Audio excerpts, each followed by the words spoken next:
The long-awaited news for Kyle Connor's future with the Winnipeg Jets appears to be imminent. We're going to find out about an extension over the next few weeks. How will it impact the Jets, and is this the best move the team could make? Let's chat about that on tonight's episode of Locked On Winnipeg Jets.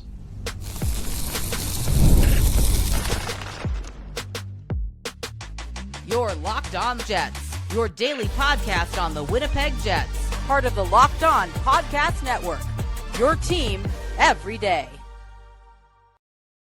Hey friends, and welcome to tonight's episode of Locked On Winnipeg Jets, part of the Locked On Podcast Network, your team every day. I'm your host, Harrison Lee, an avid Winnipeg Jets fan and an online blogger. You can follow me on Twitter at HLivingLoco and at LO_Winnipeg Jets. Thanks for making Locked On Jets your first listen of the day every day. If you enjoy what you're hearing, be sure to like, follow, and subscribe on all of your favorite podcasting platform and YouTube. Doing so, of course, is always free of charge and ensures you never miss another episode. And most of all, we just really love and appreciate your support, especially as we are so close to kickstarting the Winnipeg Jets season here. It's going to be a big year, going to be an interesting one. I have a lot of crazy mixed feelings about how this year's going to go. Following up a President's Trophy year is always going to be probably one of the most impossible tasks for any team, right? Much less a team like the Jets, which, Winnipeg has a lot of unique challenges.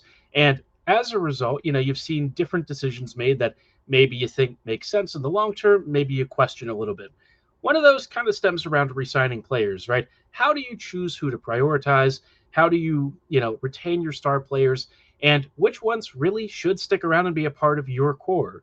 And one of the biggest players in this conversation has been Kyle Connor for a few weeks now. Listen, I've never really thought Kyle Connor was going anywhere, and it seems like that's been confirmed. All the media reports that are now breaking out appear to be saying Kyle wants to stay, and I've always felt like that was the case. When there was a suggestion from Saravalli a few weeks ago that maybe he'd consider another team, it wasn't like he was saying Kyle wanted to leave, but maybe the agent would test the waters. I think to some degree they're starting to figure out what the number is in terms of his AAV for the next couple of years, and that was probably the real sticking point, waiting for McDavid or Kaprizov to sort of blink first, right? And then the agent can go from there. This whole contract extension for Kyle will have a huge ripple effect on the Jets. I want to spend time talking about it tonight, kind of examine the different angles for why or why not the Jets should be making this decision, and talk about the impact on how this is going to shape the Jets for the next few years. We keep hearing about a 3-year window. It officially starts this year. Is this really going to be a 3-year window, or is it going to be a more complicated conversation and timeline? Let's start with the Jets, re-signing Kyle, though. KFC is probably going to make about $12-ish million. That seems to be the consensus. That's really what it's been for the past few months anyways. I don't know that anyone thought it was going to be significantly more than this, other than wondering if Kaprizov or McDavid might move the needle a bit with some record-shaking contract. Doesn't seem like that's going to necessarily have a huge impact on Kyle as of right now. KFC's agent and the negotiations don't sound like they're going too far beyond that. So if that's sort of the bounds, I would have to think we're looking at a 6 or so year deal. I feel like that's kind of how the Jets view their sweet spot. And I have a couple of thoughts about this. I think if I was to look at a KFC deal, I might actually look at like a 3 or a 4 year deal. Now, this is more for the Jets than it is for Kyle. I don't know that that's necessarily in his best interest, but if you're the Jets, I think maintaining some flexibility over the next few years is probably critical. 3 years is roughly this window with this group before things significantly change.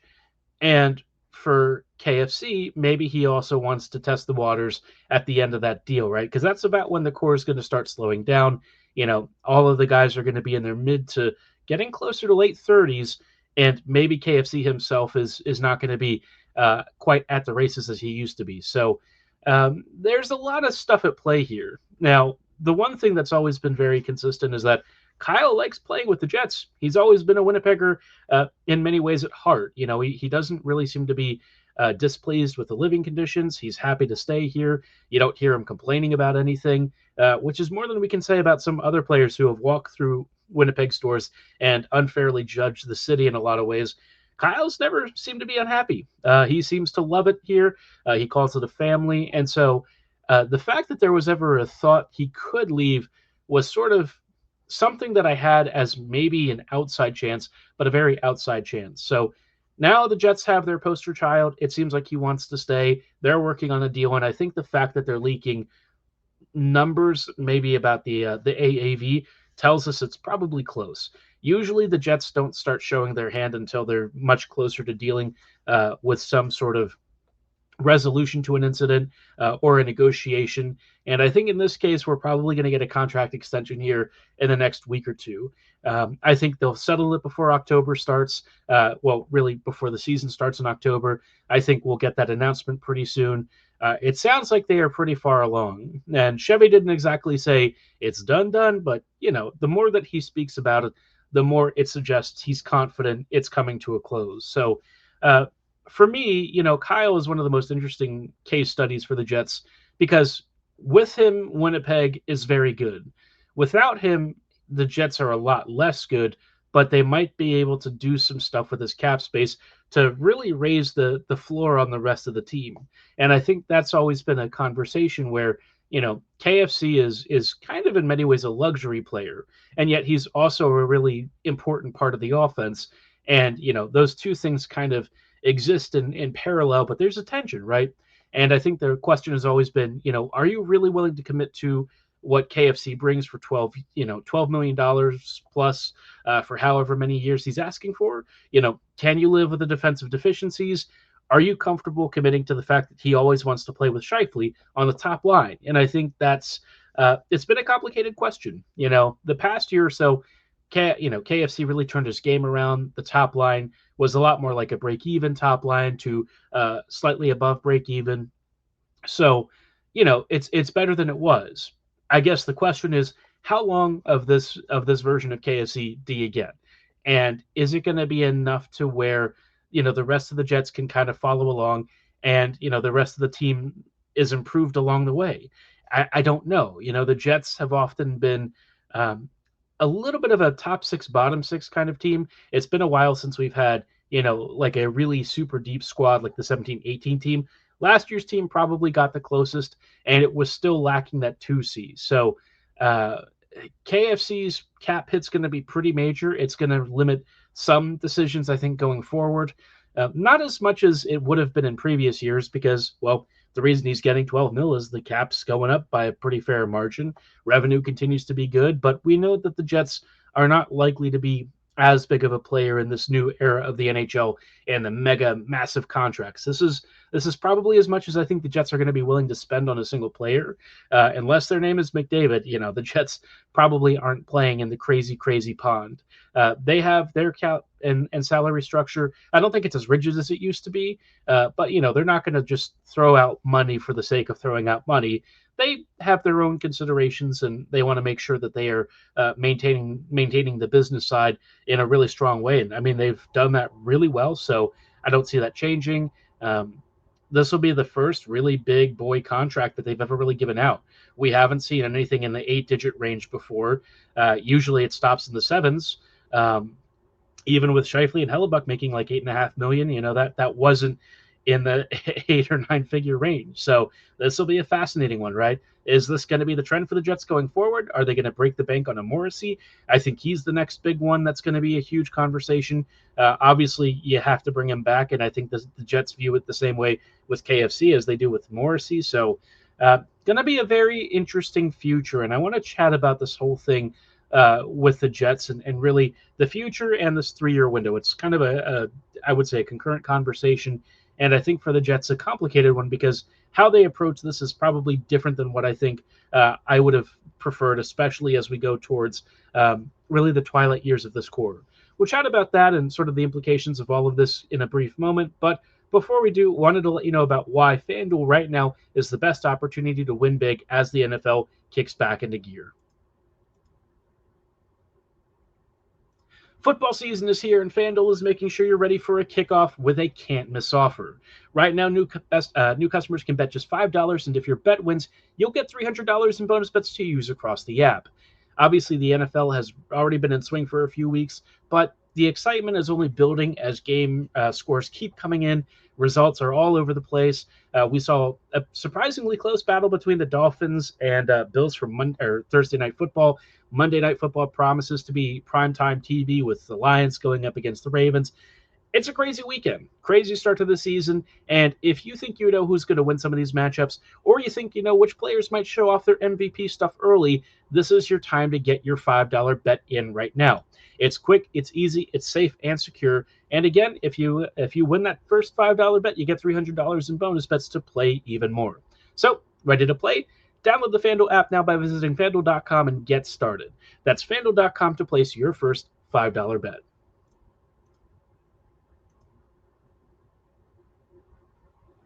Hey friends, and welcome back to this episode of Locked On Winnipeg Jets, part of the Locked On Podcast Network, your team every day. Every day, thank you so much for rejoining us in tonight's show as we are chatting a little bit about all of this with, the KFC contract being one of the biggest decisions the Jets have ever made. It sounds like we are nearing the decision of an extension. I kind of felt like that was always the way it was going to go, but there was like a 2% chance that something was going to happen, and maybe KFC decided himself he wasn't really as interested in sticking around. But again, that would be on Kyle's side, not really Winnipeg's. I think the Jets have always prioritized him. He's always been, for the most part, especially the last 10 years or so, he's kind of been like one of Winnipeg's faces of the franchise. I think the team loves him. I just had a really hard time imagining him leaving unless it was to go maybe closer to home. But even then, Kyle has never said he wanted to go anywhere, never seemed to express any thought of leaving. So here we are. He's, likely extending for about $12 million a season, going to be the biggest contract the Jets have ever given out. And it really reinforces this idea that the Jets have to do more with this roster than just what we're seeing, right?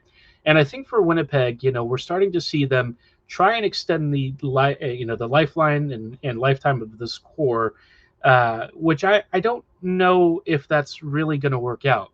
I think the biggest challenge for the Jets is, a couple of things, right? Recruitment on free agents tends to be a challenge, right? That's always been a tricky situation, attracting free agents. I personally don't think it's the best way to build a team, but you can find good value free agents elsewhere. And I think the Jets don't actually take advantage of that as much as they could.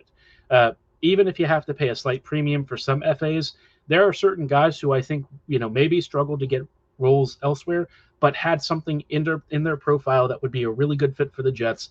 And Winnipeg really didn't do a lot of that. They've done it a couple of times, and the past few years we've seen them take a chance on guys like Sam Gagner, which I thought was actually a really smart choice. Gagner has always been a very solid player. It's just the health issue, right? That was always a trick with him. But since then we haven't really seen Winnipeg do nearly as much with trying to overhaul some of these depth positions, try and find more offense. Usually the guys that they sign are pretty limited in scope. And I think this offseason we sort of saw a lot of that with who they brought in to replace some of the departures. Pearson, Koepka, Nyquist, Taves. Taves and Nyquist probably have the most upside of those two. And even then, you kind of know roughly what you're likely going to see from both players, which is like middle to bottom six performance. So I just think the Jets have played it pretty safe, and they don't really like to make a lot of trades until, their backs are against the wall. The only time that they really do is at the trade deadline, and sometimes the TDLs have kind of been a little underwhelming. The year before last with Monahan and Toffoli, I think that was the exact right swing to take.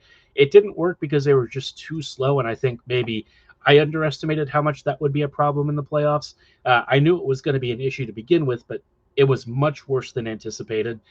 And then you had last year where they didn't really do enough.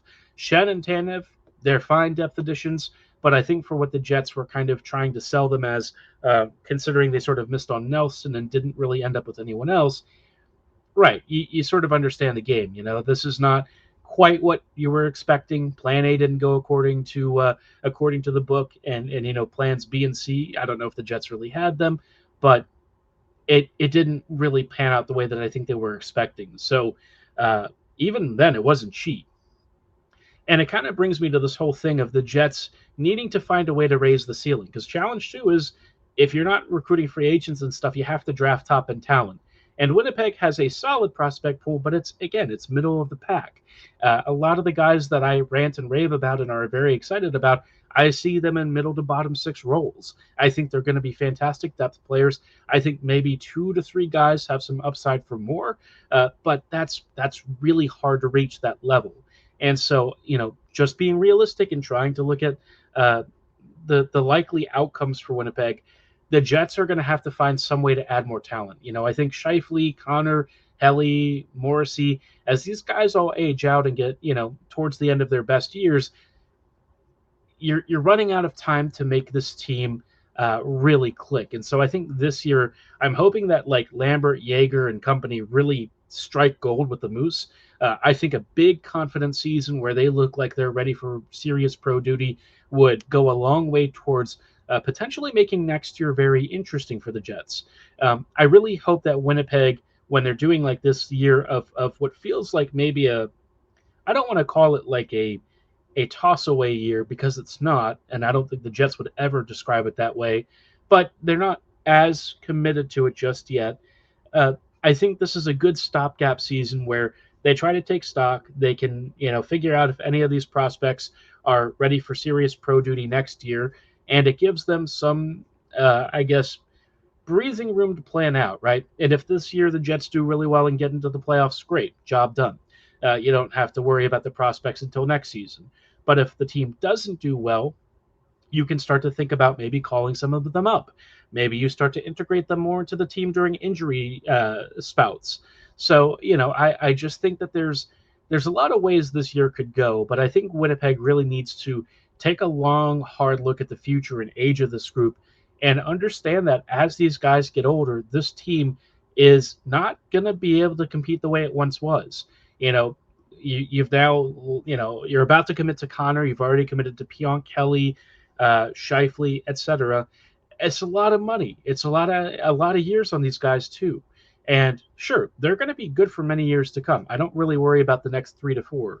But as we start getting past that, man, you start to get closer and closer to what we saw with the Islanders. And I hope the Jets don't make the mistake of trying to hold on to things before it eventually is just too late and you're scraping the bottom of the barrel. For many years, the Islanders didn't really want to bite the bullet, and I think it hurt them in the long term. They've got a much brighter future now, but it took them a long time to reach that point. So I hope the Jets are braced for that, and they're planning for the short, medium, and long term. I think there's a way that they can really turn this team with that existing veteran core into a much better squad that was closer to the 17-18 team as they phase some of these kids in, maybe make some smart trades or deals here and there, that kind of stuff. But I think they really have to be aggressive about it because stuff's just not going to come to them. If you have to wait for somebody to force their way out to make a major splash or a deal, that's not the best way to do it. The Jets need to treat this as a really critical cup or bust window. And I don't necessarily need to see it this year, but I need to see them plan for it and show that they're starting to put the seeds in place, right?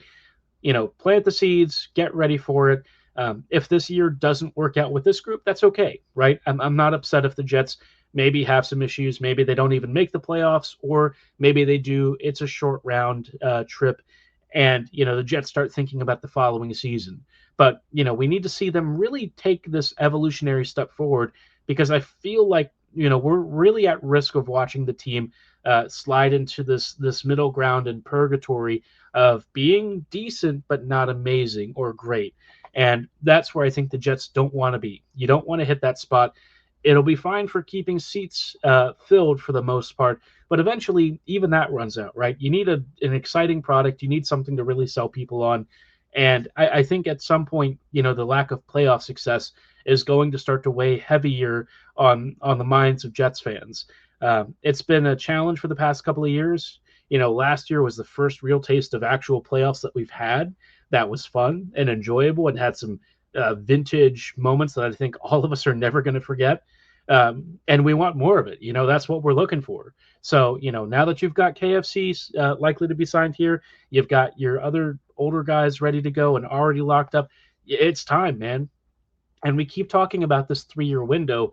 This is where I think the Jets, haven't quite met the moment just yet. And there's plenty of time to do so, but I want to chat about this 3-year window, why I'm a little skeptical about it, and how, the Jets can actually make it a real 3-year window in just a brief moment.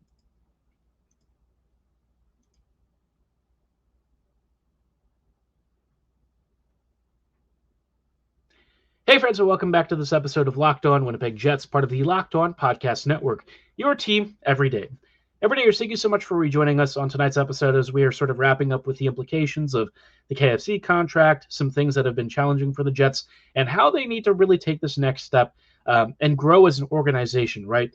They've built a solid core and a good foundation, but one thing that they have struggled to do the past couple of years is find a way to turn that into like a real playoff contender. Last season, I just said that they had the first real taste of playoff success that they've had in years. It's been a long time. And even then, when you really look at it in very brass tacks, hard terms, it was only 6 games of playoff victory, right? And the rest was less great. So, how do you reconcile that with the idea that, this team is getting older? Its competitive window is probably closing soon. I've always felt like the competitive window was kind of in the minds of Winnipeg more so than in practice. I think the Jets, last year especially, I was hoping that they could work past and sort of maybe not necessarily luck through some of their gaps, but I don't know. I just hope that somehow, some way, Hellebuck, the team, they'd find a way past their own deficiencies. And they mostly did in some areas, but there were also some key moments where they couldn't. And those moments, I think, should have been more instructive. I don't know if they are.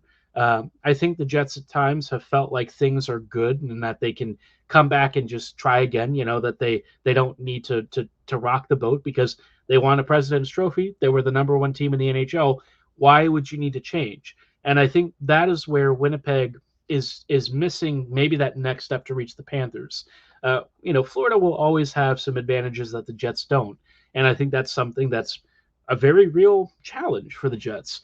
But Winnipeg also has an increasingly positive reputation in some ways. I think that they can find ways to fill in niche markets that maybe, other teams don't always wade into. But like you look at what, say, Pittsburgh is doing with guys like Tomasino and Novak, and I think those kinds of deals are great and smart. And I think the Jets can really get value out of other teams making stupid decisions. Winnipeg has already done this when they've done, the Dubois trade. Look at what they got from that deal. Velarde, Iafallo. You had a season or two of Kupari, and then a pick that I think became Frey. So, clearly the Jets can get great value in deals and turn what looks like a losing situation into a big winning one. We've seen Chevy do it a lot. But I think now that you're looking at this compressed 3-year window, Winnipeg's got to swing. You've got a decentish prospect pool that you might need to start, sending off to bring in something that's more immediate, that's more present. You've got to find a way to turn this into real results. I think the regular season results are fantastic, and they've done very well there. But at some point, that can't be, the be-all, end-all of your goals. And I know for the Jets, it's not. They want to do well in the playoffs, but they haven't quite mastered how to get to that next level.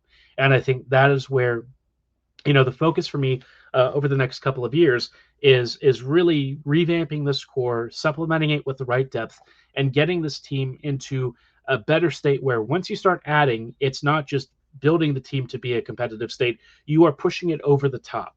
When you're making these trade deadline deals, it is to max out the card, to hit the credit limit with the best team that you can possibly field.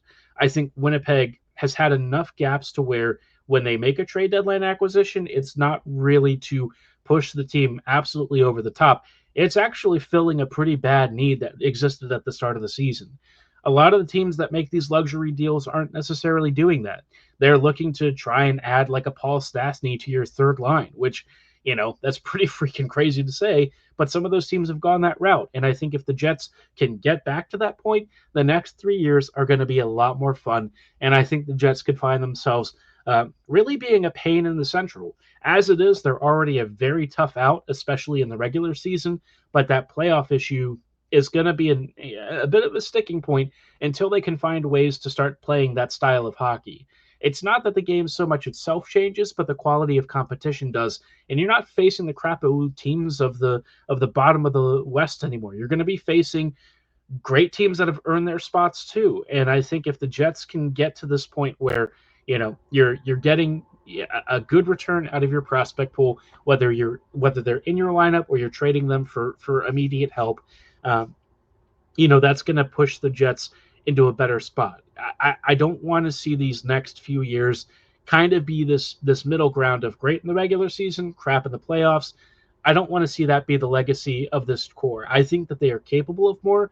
I've seen them do more, and I want the world for them. I think at the end of the day, that's kind of what it comes down to, is not only as a fan, I just want to see these guys hoist a trophy, man. It's been such a tumultuous couple of years with some toxic locker room stuff, some drama around the org at times when it came to Wheeler's departure and everything. It'd just be nice if after watching Maurice kind of like burn everything and then go and win 2 cups with Florida, we got the same thing. It'd be nice to have that. The city deserves it. The fan base deserves it. It would just be cool to have that really pan out and be, the legacy of this group. Hellebuck hoisting a cup over his head is, like, for me, one of my dreams as a hockey fan. Obviously we want to see all the Jets do that, but like for me, especially personally, Helly doing it would just be the best. And he'll have to, work through his own demons too. He's got some culpability in that, but you understand what I'm saying. These 3 years, if there was ever a time to try and make it happen, and you really believe that this is the group, then it's time to put up or shut up, right? Make it happen, find a way, and get this team to the promised land. If you take your swing and it doesn't happen, so be it. But at least you say that when you went up to the plate, you were shooting for the grand slam every time. The Jets used to do that in previous years, even if it was maybe in more measured steps. Last year was the first year in a while that I felt like they really missed it. So I'm hoping that when we have this conversation in March this year, we're all smiling because this team just landed some incredible deal for an underrated player, or maybe a star that's on the decline elsewhere, but comes into Winnipeg with a fresh perspective and is ready to get to work. Curious to know who you think would really fit that profile. What would you want to see the Jets do this year for these, not only this season, but for the next 2 to 3 years? Drop your suggestions below or at my social medias at HLivingLoco and at LO_Winnipeg Jets. For tonight's episode, though, that's going to be all the time that we have. I thank you so much for listening and making Locked On Jets your first listen of the day every day. Next week, it's time to have preseason coverage, folks, because it is here. It's coming. It starts this weekend. Jets hockey's back, baby. Here we go.